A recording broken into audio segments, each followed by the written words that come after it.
We are here with Ben. When did you join? You joined June last year? Yeah, I'd say so. So to give some context, Ben got a fitness offer, doing decent, setting, went full-time into sales, been to fucking Japan, Bali, been going on trips, yeah. had a lot of fun. Recently got some news that parting ways. Yeah. As it happens, right? Like not every role is going to be forever. So what I wanted to do with this video is map out exactly how we're going to take you from this reset point of not necessarily zero, because you've got experience now, you've had time, you've had reps in the industry, take you from where you're at now and just rebuild back up to 10k a month essentially. What I wanted to do is kind of just map it out here and not even have like a exact process or structure that I'm following, but just kind of map out to like my thoughts and how I'm thinking around it. If we look at your journey, it's been what, about 8 months? Yeah.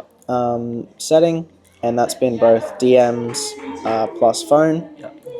And this was in fitness, and now we're here. So this is where we're starting off from. Now, going forward, obviously, we want to close. Yeah. Can both agree? 100%. Closing's a goal. Yeah, Cool. 100%. And let's just like get some groundwork. Why do you want to get into closing as opposed to setting? I want to get into closing. Look, I'd be lying if I said it wasn't to make more money. Yep. I feel like learning that skill, I know setting is a skill in itself, but learning that skill of closing, you just have so many more options in the space, I feel like, as well. Yep. I feel like they're the two main reasons. Yep. More money and higher leverage. Yeah, definitely. Yeah. Cool. I agree. You can make more money in less time. Yeah. It is going to require more skill. And in the beginning, like at this phase here, there's going to be a lot of work we're going to go through. So the main point that I want you to focus on going forward, yes, we've obviously got to build the skill, but in my mind, it's actually going to be focus on landing an offer first. Because if you focus on that now, you might not see results for 2 weeks, 3 weeks, 4 weeks, but you'll have some conversations, you'll get better at interviewing, and you'll improve at sales throughout that as well. So in terms of landing an offer, that's the main focus, I would say, for these next 2 to 4 weeks. And in the background, we're going to learn, work on upskilling as well. So doing role plays, objections, all that. But you've already got a base. So in terms of landing an offer, first place I will always look, like if I was starting today and I had to go sell, I couldn't run closers cold, I couldn't run this business, whatever, I would look at my network.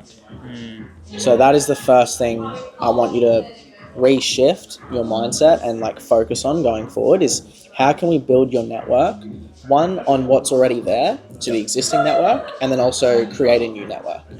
So and that's where I think I've definitely messed up, and it probably happens to a lot of people. JD mentioned it in the call the other day. It's like you get on a roll, you get comfortable, and then the networking stops. Like I've like almost done no networking outside of the cult. Cool. Which now that's actually come to an end on that role, I'm like, shit. Do you know what I mean? I'm like, shit, I wish I did it now. And that's most people, to be honest. Yeah. Most people do that. Yeah. And you said it like so much. You like keep networking, but you know, I was comfortable. I was like, oh, this is sick. Yeah. I might get to close, might get to, and then it happens, bro. Yeah. Lesson learned. I had to learn that lesson multiple times. So if you can learn it after one, that's fine. So let's start off. Before we go into new network and how we're going to build that, let's look at existing network. Okay. Because I know you said you haven't done any networking, but you actually have. Inadvertently, just by existing. So in terms of your existing network, we've got Prime Train. So we've got the offer you're on. We've got Closers Call. Okay, very easy. And then we've got potentially friends, and then potentially business connections. So these could be business owners, marketers, copywriters, whoever. So I mean, with friends, aside from like anyone that's in either of these, do you have any friends that run a business, coaching program, or in sales to some degree? Not really, no. Cool. That's what I thought. That's right. So we'll cross that off. What about business connections? Any marketers you've come in contact with? Any copywriters? Well, I got to know the marketer from Prime Train pretty well in Bali. So that's one. Perfect. He runs the ads? Yeah, he runs all the ads. Amazing. Cool. That's a really good connection. Then we've got Prime Train. So we've got the reps at Prime Train. So who are you connected with from Prime Train that might know of other people in the space that might have their own network? Just list off Oh, names. dude, like everybody. Riley. Yeah. He a closer? Yeah, he's a Yep, closer. closer, yeah. BK, he's a closer as well. Yeah. I guess Tom himself, he knows a lot of other people doing what he's doing. Luke Hart, Yep. closes Colt, and yeah. Yep. And then Riani and Sammy, or Ree and Sammy. Yeah. Cool. Awesome. Really good base. Then you've got closers cult. So obviously you got me, and then I'll just put like basically everyone else. Yeah. Like all the other guys that are there. And then cool, we've got the marker. So this is a good existing network. Like we're going to look at new as well, but even on these ones, there's definitely I think you could get at least 3 to 5 interviews just from the Prime Train team. Yeah. Let alone closers cult as well. So with Riley, BK, Tom, Luke, Ree, Sammy, all of these guys, what we're going to do is we're going to message them. So we're going to message them. Now, depending on the level of rapport is going to dictate how direct you can be. So if someone's your best mate, you can just be like, hey bro, like, do you know any other offers? Right? Or what other offers do you know that are hiring? If someone's like, they're friendly, they're a mate, but maybe they're not like that tight, it might be a little bit more a case of like, cool, let's build this relationship up a little bit more. Let's offer some value. Let's see what we can do for them first before asking for anything. Okay. So for example, someone like Luke, like obviously you guys are close, but you know, business is business, and that happened. But this is still a good relationship you can leverage. Yeah, 100%. Like we're still. We had a chat on the phone afterwards, and like everything's absolutely sweet. Yeah, exactly. So the best people, what if you were to brainstorm, what value could you actually give to Luke right now? That's actually such a tough one with Luke, because I feel like he knows everything. So how about finding him other setters? Yeah, that's... Or other closers? Yeah. Or even, are there any problems you notice in Prime Train, just in general with the business? The only problems would be the leads. Okay. Like that is... Okay. Like, yeah, that's... So we can pocket this for now, but maybe through your networking, you find some killer setters, you find some killer closers, you find some killer lead gen people that you can connect to him, and that's some value you can provide. But we can pocket that for now. That can be a longer term one. Probably similar to Tom, I'm guessing. Yeah. Right? Same as Luke. Now with Riley, how long's he been closing for? Ooh, probably... I think he's been doing it like a year, maybe a little bit longer. Great. And where does he live? He is in Sydney. Amazing. So do we feel like he might have any network, any connections he could reach out to? Yeah, he definitely does. Okay, cool. So that's a good connect. So we could make that pretty quickly. We could ask him. Pretty close with Riley too, which is good. Awesome. What about BK? I think this might be BK's first offer. Okay. Where does he live? I'm pretty sure. He is in Perth. Okay, cool. So let's see if he knows anyone. It doesn't have to be in Perth, but he might not, right? Yeah, but the point of this is it's not to have a 100% hit rate with all of these people. It's just to get more conversations going. And this is just people you've already got. Yeah. This is going to compound so quickly over time. What about Ree and Sammy? Well, Sammy's in the call. I'm assuming... Oh, yeah, true. Wait, assuming... Sammy Wahab? Sammy... What's his last name? name? Roberts. Yeah, Roberts. Roberts. You call him Sammy. Yeah. Okay, cool. Yeah. And then Ree? Ree, I feel like this might be her first role too, but she does have connections, and we're pretty close as well, so I can definitely chat to her. Awesome. So these are 3 people, like, instantly after today. Send them a message. Say, like, compliment, hey bro, like, it was awesome to work with you, crushing it, whatever. Obviously you probably heard the news. What other connections or offers do you know in the space that might be hiring at the moment? And you could ask that decently pretty directly, because you're quite close with these people. Yeah, well, I might be catching up with a few of them in the next week anyway. So Perfect. that works out well. Perfect. Okay. Cool. That's Prime Train. Now we've got Closers Cult. This one, bro, there's so many people you can connect with in here. We've got 115 members now. Yeah. So these are 115 potential people you can connect with. Now, again, not everyone's going to have roles. Not everyone's going to be a perfect connection. But I would definitely start jumping on calls with people in here. Yeah. Newer guys, existing guys, older guys. Build a relationship. Swipe up on their stories. Give them a compliment. See if you can help them in any way. Yeah. You know, maybe if Prime Train does need another setter or another closer, you can connect someone else who you think maybe, you know, they have like an insane work ethic, or they're very hungry, or whatever it is. Whatever part you think could add to that, maybe you make a connection for them and you build them value. Yeah. You're not going to know how to give value to someone until you talk to them. So I would just jump on 10 to 15 minute calls with as many people as you can. Be a little selective, like maybe not the newest people, but maybe guys that have been there, maybe they joined a similar time to you. Maybe when you're on the first few calls, you remember role playing with them, or you remember, you know, having a connection with some guys when you're in the early days. That's going to be your strongest existing network right now. Yeah, sweet. There's definitely a few I can think of that would be worth connecting with properly. Perfect. Yeah. So I jump on a call with them, have a conversation. That's that. Then you've got the marketer. So same thing with him. It's like, hey, what other business owners do you know that might need that might need a closer right now? You can do a pretty direct ask with him. Yeah.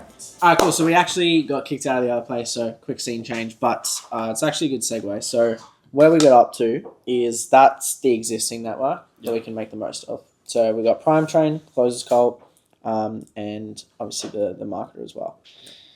Cool. That's one way. Now, new network. So let's start looking at the new network side of things. So this is where, like, we start with lowest hanging fruit, which is the existing network. New network is going to just put all of this on steroids, and it's just going to compound everything. The same principles that apply. So in terms of building new connections, a lot of people get this wrong. They think like, oh, I'm just going to directly just hit up business owners on Instagram, and I'm just going to cold DM them. Now, like, you should talk to business owners, but you don't want that to be the only one. Yep. But then other people also do this wrong, and they'll say, oh, I'm just going to connect with sales reps. I'm just going to connect with other closers, which is also good. You should do that. But you also want to think outside the box a little bit. Who else can you think of that might be connected to a high-ticket coach besides sales reps and the business owner themselves? Well, marketers would be one. Yep. Who else? I was going to say people that have like gone through programs, maybe. Yeah. Well, who else worked in Prime Train, for example, besides market sales reps and Tom? Did he have any like Luke Badman, for example? Yeah, true. People like that, like a tech behind guy. the scenes type of guys. Yeah. Tech guy, CRM guy. And did Tom work with any coaches that we know of, right? That maybe he was a mentee of. Now, I'm not saying to hit up those business owners, but they might have other students in those programs, right? Okay. Yeah. So like a good route you can go is you can find business coaches. And then from that business coach, you might not sell for that business coach. Like, for example, I'll give you a good example. There's a guy called Taki Moore. So Taki Moore, super big in Australia, crushes it, works with like pretty much every business coach I can think of, or pretty much every coach I can think of, has done some kind of work with Taki Moore. Now, you might not sell for Taki Moore, but what you could do is you could look at his results and his testimonials page. Okay. You could look at his case studies, his podcasts, and who are the types of people that he's going to be mentoring. Yeah, well, all successful business people, right? Exactly. Yeah. And if they're not already huge, they're on their way. And they're on a good trajectory, and they're investing into someone that's gotten results for a lot of other people. Yeah. So then you can find these companies. Then what you can do is you can find, okay, who works there? So you got sales reps, marketers, anyone else on the team. And this is how you can start to build a list of people. You could also think of it as like, if you want, you can niche down. So like if you wanted to sell on fitness, or if you wanted to sell, you know, business coaching offer, again, you can find people who coach those people. Yeah. So if I wanted to find, you know, a fitness coach, let's say, I would probably find someone who teaches fitness coaches. So for example, good example, like let's say Zach Perner, right? Zach Perner coaches fitness coaches. So does he have any successful case studies or successful students we could hit up? Yeah, okay. Yeah. Right? Yeah. And then we can connect with, if they're small enough, the business owner themselves, or their sales reps, or people that work there. So this is how you can start to think outside the box a little bit. Yeah. And on that, would you actually recommend niching down, or would you just recommend like just reach out to the broad audience and then only I guess, niche down if you're really set on doing a certain thing. Do you know what Yeah, I mean? it's interesting. There's benefits and there's pros and cons to both. The pros of it is that I think you'll stand out easier if you niche down. Yeah. Like if you say you're only going to sell fitness coaching, it's going to be a lot easier to find fitness coaches that'll hire you because you're niche. And you're like, I sell for fitness coaches. Yeah, gotcha. Okay. But you could be limiting yourself because then, you might not apply to a business coaching offer that could actually be really good. Yeah. So it's up to you, really. If you know that you would love to sell fitness, I don't see that as a bad thing. Or if you know you'd love to sell a certain niche, I think niching down's great. But it's whether you want to box yourself in or not. That's the only thing. Okay. Now, when you're building these lists and you're finding these people, there's a few different ways you can find them. So on LinkedIn, there's a pretty cool feature where if you go to the company on LinkedIn, you can actually see who works at the company, if they're on LinkedIn, that is. So then you can find these people's names. And then once you find the names, you can either message them on LinkedIn, but what I usually do is I then just find them on other platforms. So then I find them on Facebook or Instagram. That's normally what I did. Yeah. And just, again, same thing. Don't overcomplicate the message. Like, it really doesn't matter what you say. Biggest thing is doing it, so getting volume. Yeah. And you can lead with some sort of value. Now, value, everyone thinks, I have to give them something. Value can just be a compliment.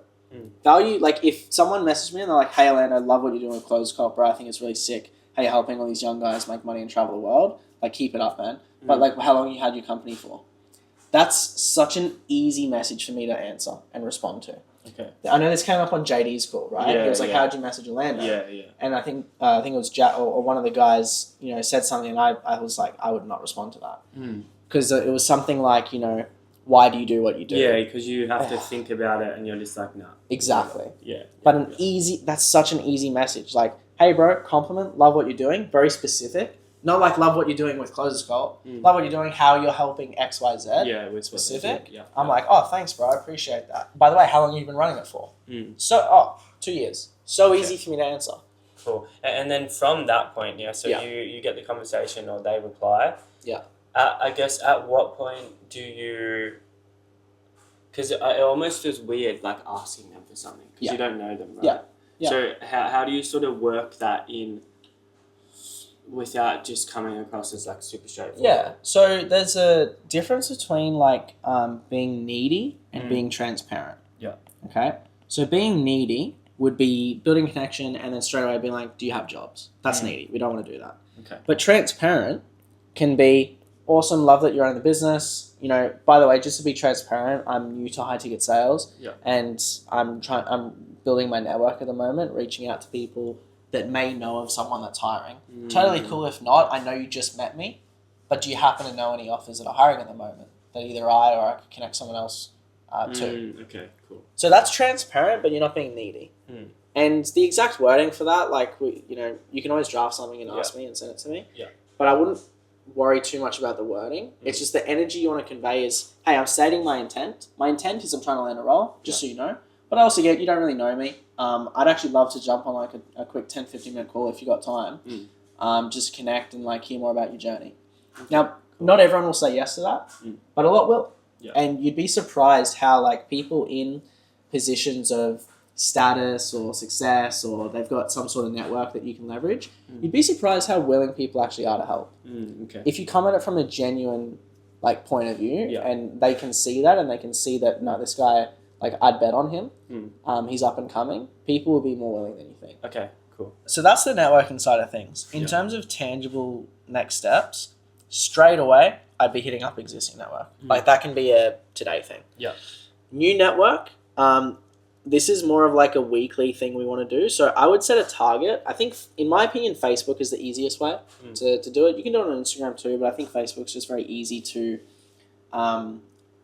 make your feed hyper-specific to remote sales. Yeah. Because Instagram, all kinds of shit can pop up. Yeah. But on Facebook, if you only add salespeople and business coaches and all that, you'll start then getting suggested friends. And you'll just create this feedback loop of people. Yeah.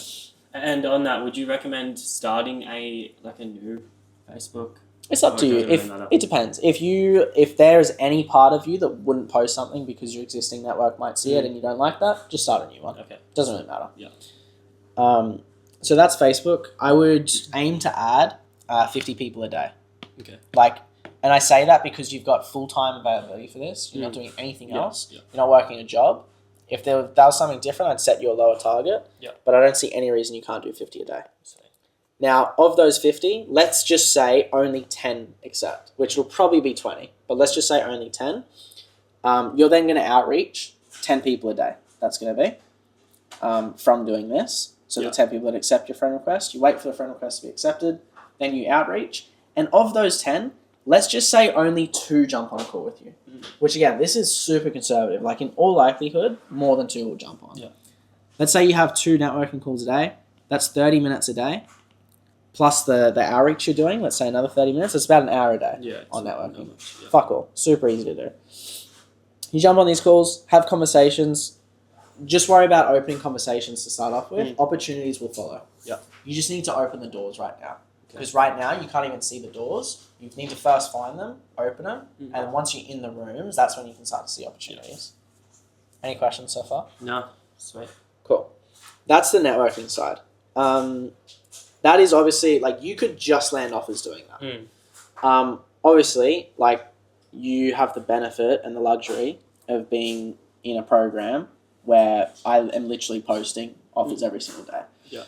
So then we've got school. So these offers, not all of them will be phenomenal, not all of them will be fantastic, but they're coming through my network to some degree, which already puts you a leg up. So you can already leverage the credibility of the fact that you've been training with me for 8 months. Yeah. You can already leverage that you sell in my style. So you can leverage my name, which helps because these opportunities are coming through me. Yeah. Now, when you're applying, biggest thing that's going to help you stand out is your Loom video. So have you gone through, or when was the last time you went through maybe the introduction modules on, like, how to So that would have been when before Prime Train. So 5 months ago. Cool. Yeah. I would refresh your memory on these. Yeah.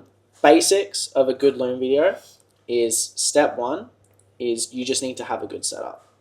So step 1, your head should be, roughly like that. A little bit of head space. You want to have good lighting. So you want a 45-degree angle of the light shining on you. And you want to be at eye level. At eye level to the camera. So you want this to, I don't know how to draw it, but it'd be straight. Good lighting, dress smart, dress well, like you normally do, which is fine. And then in the Loom video, what you want to leverage is you want to leverage your numbers and your energy.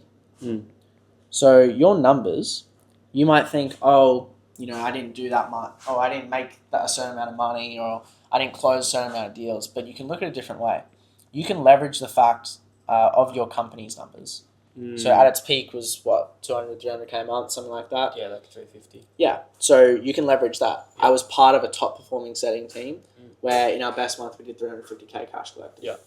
That's, like, very good credibility. I was part of a team, that had a hustle culture, super active, super healthy. Like, that's a good trait to a business owner. Because if you look after your health, it leads into other things as well. It's very congruent. Yeah. And then, in terms of your energy, that's your confidence on camera. So you have to speak with 100% conviction and certainty that you will be their best closer. Yeah. You end on a down inflection. You speak with certainty. You look directly in the camera because you know for fucking certain you're going to crush it. And, like, that's the energy you want to convey. Yeah. This is what helped Ellis land his first closing offers when he had no experience. Okay. He just looked dead in the camera and just said with utter conviction he was going to be the best guy on that team. Now, this is going to take you some time. Like, it wouldn't surprise me if you have to send me 10 fucking videos and 10 revisions. I've been through this before. We did this before. Yeah. So it's just part of the process. Yeah. But this is your foot in the door when you're applying to offers outbound. Yeah. So you leverage the credibility of being a closer's code. You leverage my name. You leverage the fact that you've got 8 months experience in the space. You're doing it full time. You've got full-time availability. You look after your health. You speak with conviction. That's going to help your Loom video. Apart from school, next one is recruiters. Okay, so recruiters are another pipeline you can tap into. We've got a few recruitment, like a database in school, so you can look at that I've already put together for you. So that's already there. And then you can also network with recruiters through Facebook. Yeah. So as you're going through Facebook and as you're networking anyway, you're going to stumble across recruiters. Yeah, well, I've seen a few, like Joel. Yeah. And a couple others. Perfect. So get into their pipelines. Yeah. Super easy.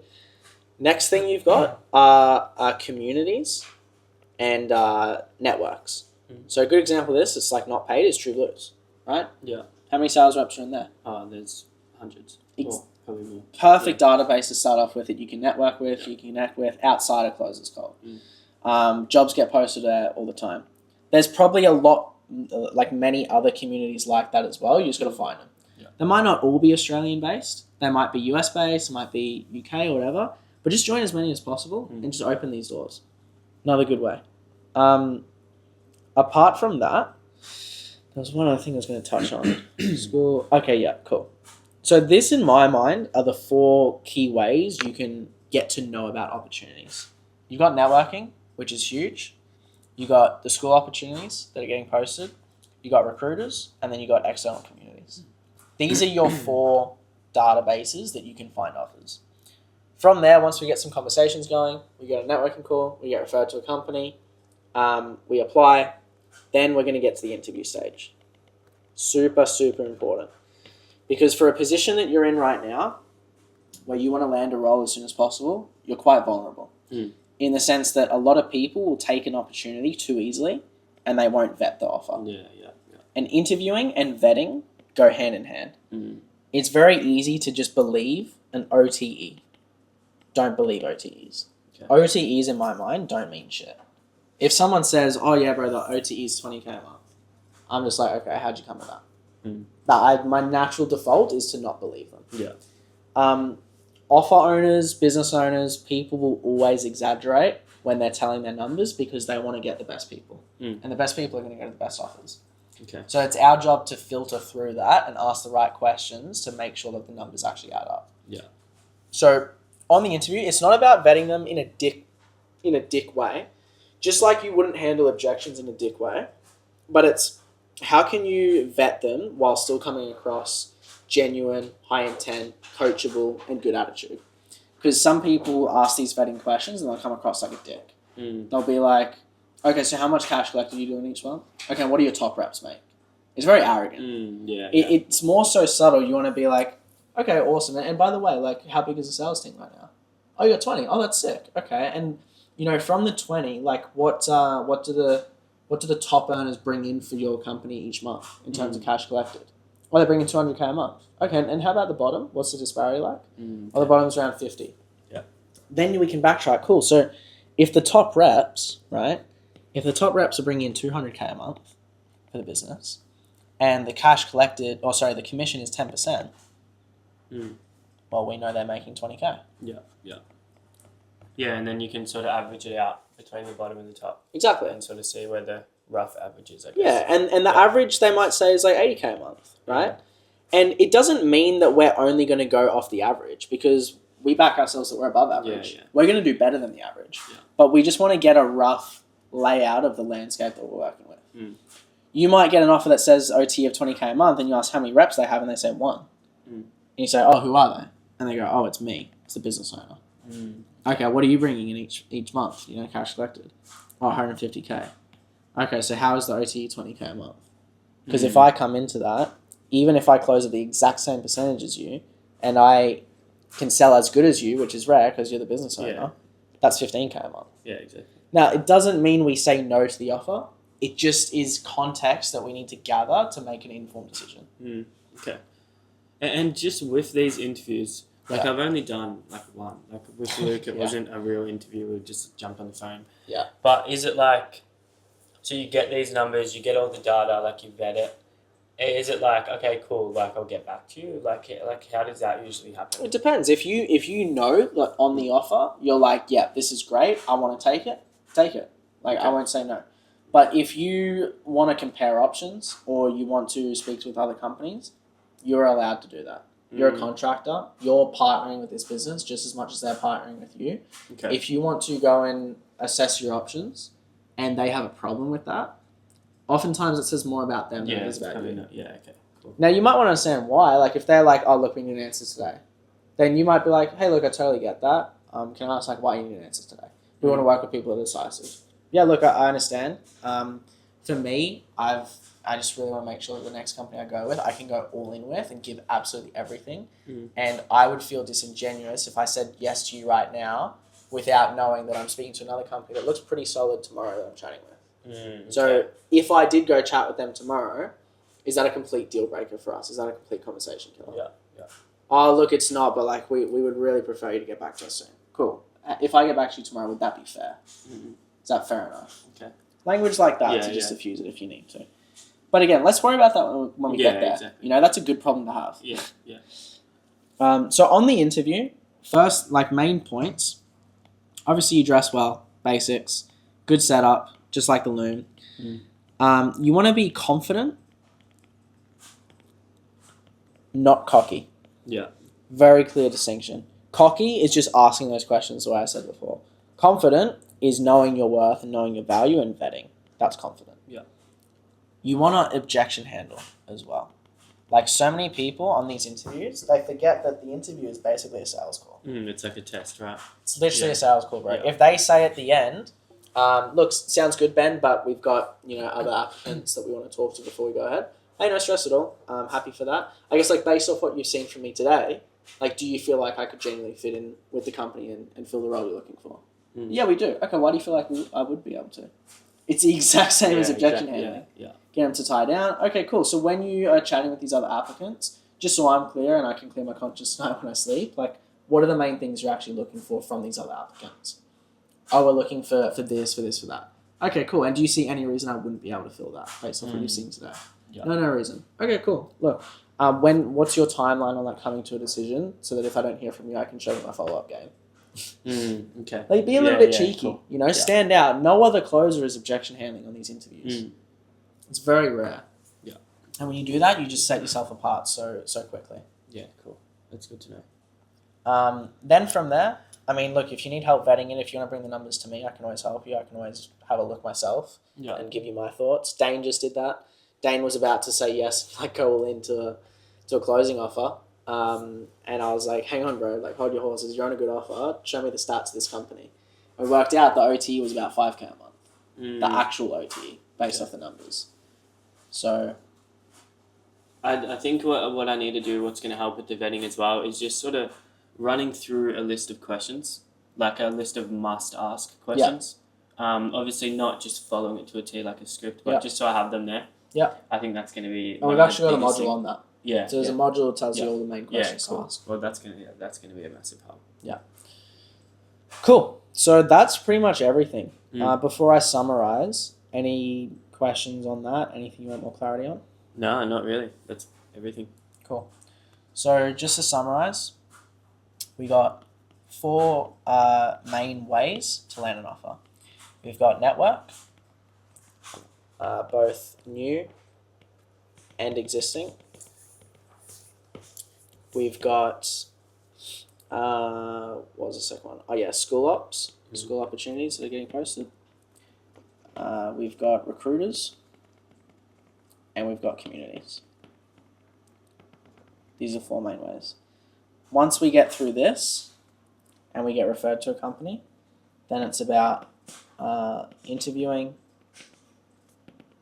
and vetting the offer. And then from there, we onboard. And then from there, bro, pretty like, once you're on an offer, then you can really spread your wings. That's when it's like, all right, come to every single coaching call we've got. Let's upskill your closing, upskill your objections, your discovery, your whole process, your tonality, everything that we cover. But for now, let's focus on getting an offer. Yeah. Because you're going to learn through the reps anyway. Yeah, 100%. And then you can get paid while you learn too. And well, I think the good thing is as well, like you mentioned, like I've got fucking all the time in the world at the moment. Yeah. So just go ham. Yeah. Cool. Sweet. Clear on the next steps? Very. Beautiful. Fuck yeah, bro. Keen for the 10K interview. It's going to be good to look back on this. Yeah. And you might be in Goldie at that point, so I might have Goldie. Yeah, I'll be in Goldie. Yeah. So, be sick. Cool, bro. Thank you very much. Let's crush.